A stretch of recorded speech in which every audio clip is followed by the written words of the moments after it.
Familjarët e të vdekurve në tragjedinë e Koqanit sot kanë protestuar duke kërkuar drejtësi për jetët e shuara të më të dashurve të tyre.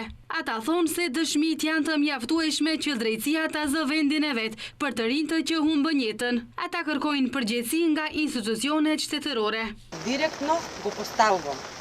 E pyes ministrin Pançe Toshkovski, gjithashtu dhe drejtorin e Byros për Siguri Publike dhe të gjitha institucionet, kush lejoi që engjëjt tan t'i vrasin, kush nënshkruan dokumente që fëmijët tan janë të sigurt në ambiente publike dhe jo publike. Duam përgjigje nga institucionet relevante. Ne si nëna nuk kemi frikë të ju pyesim. Na jepni përgjigje, nuk frikësohemi edhe po të na burgosnit. Polkata e ogromna.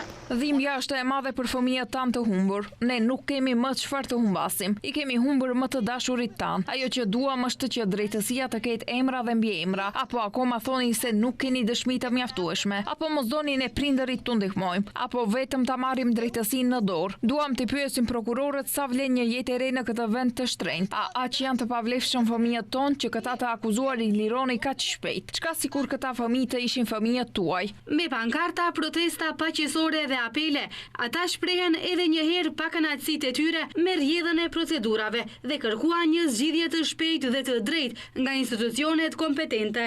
Në zjarrin që ndodhi më 16 mars të këtij viti në diskotekën Puls në Koqan, humbën jetën 62 persona. Rreth 200 persona u lënduan, ku disa nga të lënduarit ende po trajtohen jashtë vendit.